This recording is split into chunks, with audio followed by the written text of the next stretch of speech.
Thank you po sa pag-imbita po sa amin. At ako din nagpapasalamat din kay Tita Nads, Nadia Montenegro sa pag-message sa akin na tungkol sa inyong imbitasyon na pumunta dito. Ako rin po ay nagpapasalamat sa aking co-founder ng Naval Reserve Public Affairs Unit, si Clifferson Mendoza, na sumama sa akin itong araw para masaksihan at makausap kayong lahat. Ako'y bumabati rin sa aking commander sa buhay, si Mrs. Melissa Nasino, na pumunta dito para suportahan ako. Maraming salamat. And of course, snappy salute to all of you, BCMT attendees. Maraming salamat sa pagpunta at pagbigay ng oras ninyo sa umagang ito. Seeing all of you has become nostalgic. How come? From your stance and from your seating position, it shows that you are getting there. You are on your way to becoming reservists of the Armed Forces of the Philippines. And this discipline of yours, showing how you sit, shows the improvement and the learnings you have gotten throughout your courses. Noong time namin ni Cliff Mendoza dito, ganyan na ganyan din po kami. Kaya bago po ako magsalita at makapagbigay ng words of advice, wisdom, and learnings, ikakwento ko rin po kung paano po ako nagsimula bilang isang reservist. Before I start, gusto ko rin po magpasalamat sa ating mga officers and soldiers from the Philippine Navy who are present, at sa ating Coast Guard na kasama din natin. Magandang umaga. Isang aktor na naging reservist, paano na po nangyari yun? During the time of 2016, ako po ay naimbitahan na maging part of the cast of isang hit na Korean series. At ang title nito ay Descendants of the Sun. Mukhang may mga nagdanat, parang marami po na budol na Netflix dito. So, I want to make this as informal as possible para mas maabot ko rin kayo. Noong panahon na yon ay pinaghahandaan namin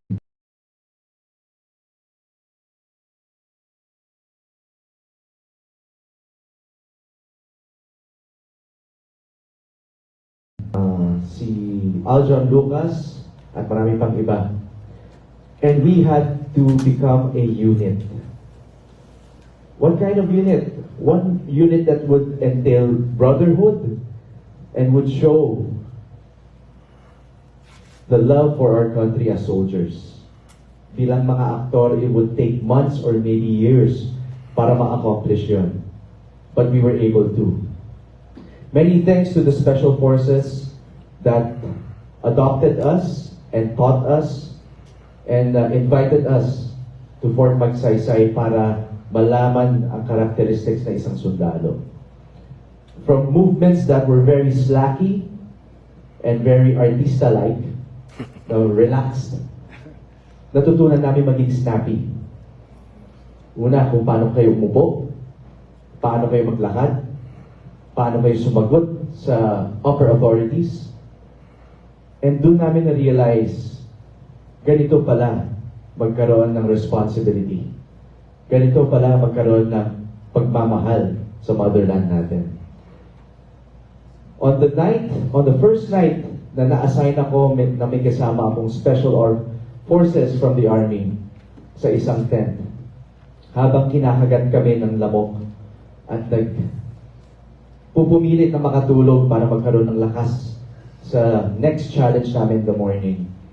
Nagkaroon po ako ng panahon na makausap ang sundalong naka-assign sa akin. At doon niya na ibahagi sa akin na kung gaano minamahal niya ang trabaho niya, kung bakit pinipili niya maging isang sundalo, kung bakit handa siya mamatay para sa bansa natin. That opened up my eyes and started to light a fire deep inside me. Sabi ko sa sarili ko, as would any young or any child will say, gusto ko maging katulad niya. Doon na-ignite ang determination na gusto kong makatulong din. Months passed, ginawa po namin ang Descendants of the Sun. At I'm proud to say na very successful ang show na yon. At bahagi na rin po siya ng Netflix. At doon po nakikita ng mga tao kung paano maging isang sundalo at paano magmahal sa kapwa mo, sa iyong minamahal sa buhay, at sa iyong motherland. From there on, naisip ko na ituloy ang pagiging character. Pero hindi ko alam kung saan ko gagawin yun. Doon ko po nakilala ang aking kaibigan na si Cliff Mendoza, who invited me to join the BCNT class of 2019. From there on, we prayed, becoming weekend warriors.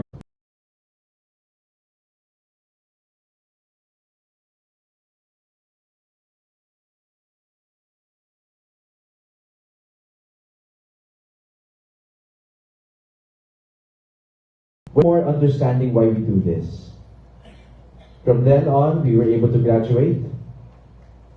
And as you can see, I proudly wear the uniform of our Naval Special Operations Command as a Navy SEAL, and also an honorary member of our combat engineers. Bakit ko ginagawa ito? Sinabi ko sa sarili ko at sa asawa ko, madali na magbigay ng pera. Madali na magbigay ng tulong. But more than anything, we wanted to be there for the action. Action kamo? The action of giving. The action of lending out a helping hand. The action of boosting the morale of our soldiers and civilians.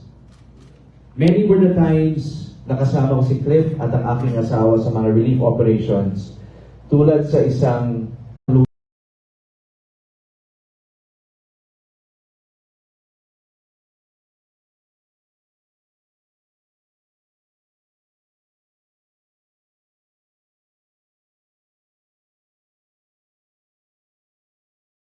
maraming salamat po na may kasamang luha. Touches your heart. And this is the reason why we do this. It is more about the money. It is not about the money. It is more of being there and helping out. Believe me when I say this, na kapag kasama kayo dito sa class na ito, kakaibang journey ang makukuha ninyo. You'll be surprised with the network you will have, as we were, dahil sa batch namin, nagulat kami ng maraming engineers, maraming dentista, doktor, mekaniko, at lawyers na kasama namin sa batch. With that, we were able to expound our networks, which provided opportunities also in our careers. I enjoyed our time in our BCMC class because it provided a deeper purpose in life. Let me now pass these learnings to you all, because this is what you will experience once you graduate. And I would like to say thank you to the Senate, to our Senator, for initiating this kind of program, so that we will always be ready, and we also understand, but furthermore, we will be ready to share our knowledge to the common people, to the civilians. Tayo ang magiging daan. We will become the mediums in updating our fellow countrymen of our situations, our current events, and what needs to be done. Ngayon po, nakikita ko po ang ginagawa ng ating gobyerno para sa mga Pilipino. I stand now before you to give my support to Senator Robin's office for further projects na kailangan po ng tulong ko.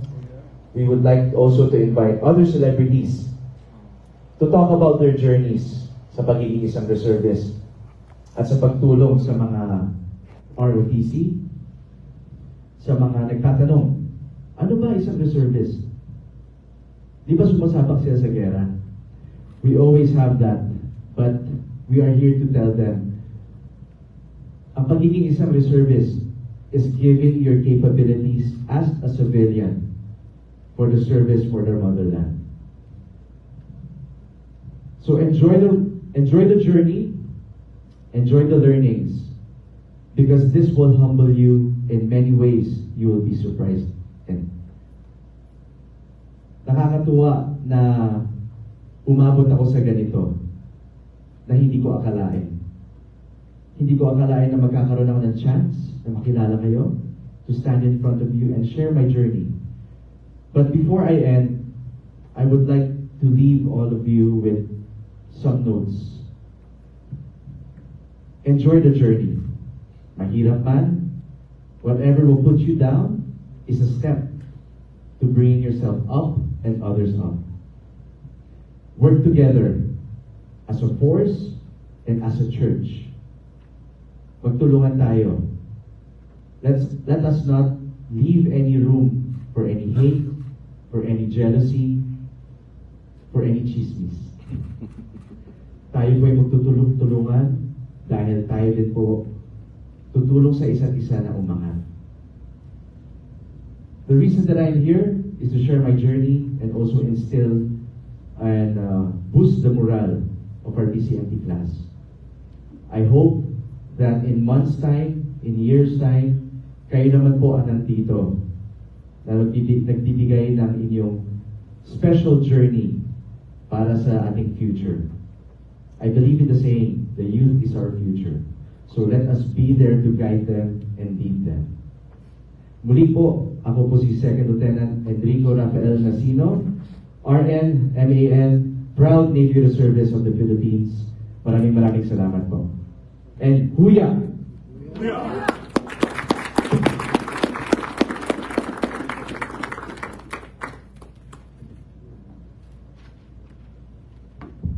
Maraming salamat po sa ating Second Lieutenant Rocco Nasino. Sir, maraming salamat. Tumubi po kay Sir Cliff. Maraming salamat. Alam nyo, mga kasama, kapanalig, kapamilya, kapuso dito sa Senate, kasundalo. Napakasarap po madinig galing sa isang sikat na artista na nasa kasalukuyang takbo ng pelikula at television. Makita mo na naka-uniform. Pati si Cliff. Si Cliff po ay pamangkin buo ni Cesar Montano po yan. Si Manong Cesar Montano ay Navy din po. Masayang makita kasi alam nyo, sa Korea, sa South Korea, yung mga kahit na sikat ka doon, pag dumating ka sa edad, sila ay dumadaan sa mandatory military training. Kahit na ikaw pa ang hinihiwayan, kinagkakaguluhan ng buong mundo, titigil ka at magti-training ka. Yun po ay tanda kasi yun. Ang ganda nung sinabi ni Sir Nasino, na magkakaroon ka ng responsibilidad na hindi pera. Alam nyo, sa panahon natin ngayon, puro kasi pera eh. Napakaganda nung kataga na nag-reservice siya kasi gusto niya makatulong sa kapwa. Serbisyo sa bayan, serbisyo sa tao, service to God yun. Napakalinaw po na sana maging ehemplo. Kung paano siya naging ehemplo sa atin, maging ehemplo din tayo sa iba nating mga kababayan, lalo sa kabataan, na wag nilang panghinayangan o wag nilang takasan itong mandatory basic basic military training. Kasi alam nyo, tingnan nyo sila, mga nabsob yan. Nabsob, sabihin, mga special, ang kanilang kinuhang training, special. Sila ay mandirigma. Pero, nandun pa rin lagi yung saving lives. Kasi training yan, hindi naman nag-training yan para mahiga lang. Nag-training sila talagang to do the inevitable. Talagang manggera yan. Pero sino nyo, nasa nurse corps sila. Isang bagay yon na lagi kong pinalalakas dito sa Senado. Kailangan natin ng mga nurse corps. Sapagkat pagka may nangyari na kalamidad o hindi natin inaasahan, gulo o anuman, kailangan natin ng mga nurse corps, kailangan natin ng mga alam ang gagawin pag emergency. Kasi mga mahal kong kababayan, hindi naman tayo mga bulag, di ba? Hindi naman tayo mga manhid. Nakikita natin ang nangyayari ngayon sa rating. Nakita naman natin yung nangyari kahapon lang. Sumiklab na yung gera ng Iran at Israel. Nakita naman natin yung fireworks sa langit. Nakita naman nyo siguro. Wala naman tayong UK. Wala tayong US. Sinasabi natin, nandito yung US atin. O sige, nandun yung US. Pero may ganun kaya tayong karaming anti-missile o anti-aircraft, anti-drone na 99% walang nakapasok sa Israel. Pero, ang pwede natin ipagmalaki sa Pilipinas, wala naman tayo mga anti-anti na yan, marami tayong Pilipino, 115 tayo. Milyon. Kung lahat tayo, matututo tayo ng emergency services. Yun na lang muna. Kasi wala naman tayong may pagyayabang sa weapons. Nag-uumpisa pa lang tayo mag-modernize. Pero sa emergency services, emergency reaction, kailangan doon tayo mag-concentrate. Paano tayo saving lives? Hindi naman puro katapangan to. Hindi naman to, pero puro kayabangan, nandiyan, lulusot ka. Pambihira. Bago natin isipin yung makasakit tayo o makapatay tayo ng kapwa natin, isipin muna natin kung paano tayo saving lives, mga kababayan natin. Yun lamang po ang nakita ko sa mensahe nila, kahit mga nakakombat, pati ang tapang ng kanilang, tinatalo nga yung tapang ng combat, pati natin ma'am sa army. Parang natalo yata tayo ng konti. Pero alam nyo, kahit magyabangan kami dito, ng Army, Navy, mas magaling ang Navy, mas magaling ang Army, sa dulo, tandaan po ninyo, hindi ito bilangan ng ilan ang napatay mo.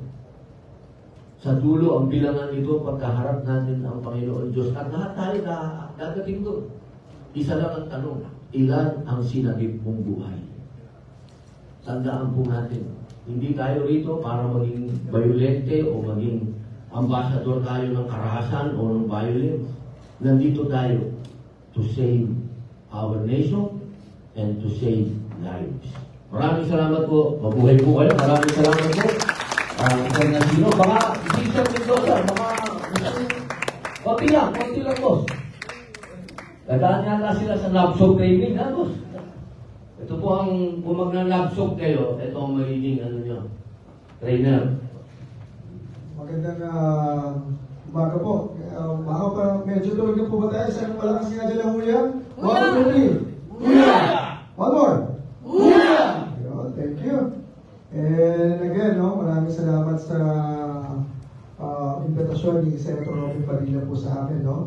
Sa pong karangalan ito na makapresenta po kami sa inyo. Ang masasabi ko lang po, ako naman po, patuloy po kami nagre-recruit ng mga influencers, ng mga celebrities. Bakit po namin ginagawa ito?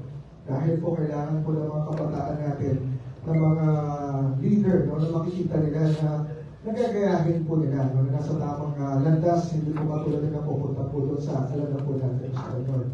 So patuloy po kami na magpipagtulungan po sa opisina po ni Senator Robin Padilla, ganun din po sa ating administrasyon po, no, na para palakasin pa po ang ROTC, pati din po ang Basic Citizen Military Corps po, no. At sana po, ganun din po mga kamag-anak niyo, ikayatin niyo rin po na masama rin po dito. At malaki po mga pagbabago po sa buhay niyo po once na po na-undergo niyo po ito. Kahit ano pa pong challenges pa po ang harapin ninyo once na nakapag-graduate na po kayo dito sa BCMC, rest assured po, lahat po yun ma-overcome at malalampasan nyo. Maraming salamat po sa oras nito at God bless you all po.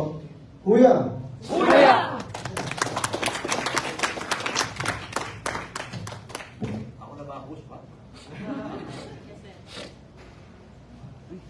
Muli po, maraming salamat po sa Philippine Navy at siyempre po kay Teniente Nasino saka kay Brother Cliff. Si Brother Cliff po ang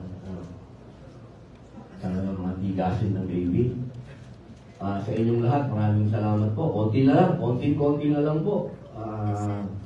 May mga graduate na. Sana mas maging makulay ang banding natin kapag lahat ng Philippine Navy ng mga artista ay makasama natin sa Ternate, Cavite. Yes, sir. Kasi napakagandang nun, Chef.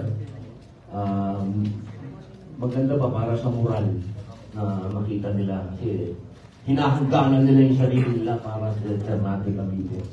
At ang pambato namin si Ma'am. Kanya naman, walang tatalo pagdating sa lahat, Ma'am. May hanga sa ilim. Kanina pa ako na-insecure, ma'am. Nakaupo ako doon. Mas snappy yata sa akin. Thank you, ma'am, for inspiring us. Muli po, maraming salamat po. Muli sa inyong lahat. Mabuhay po ang Senado.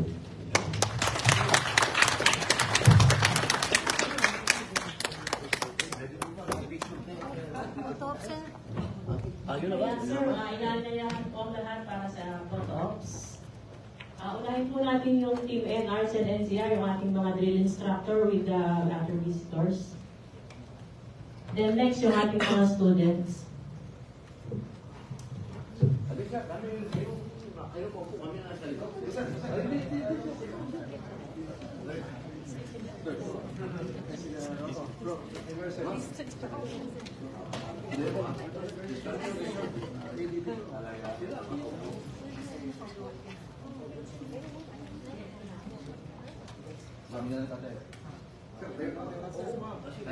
Tapos ka lang, konti pa rin tayo makakas.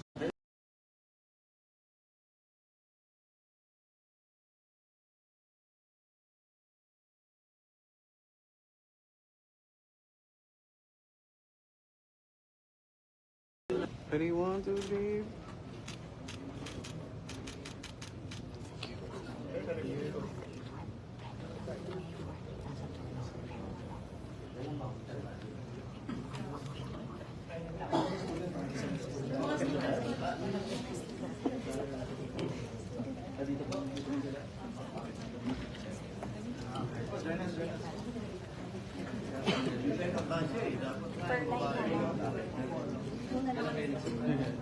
O mga lalaki na lang ang nakagano.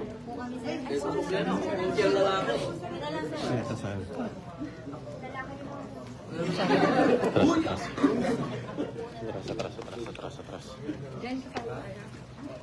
Kasali din ako. May kasali ka ba kayo? Pinaka-live ko eh.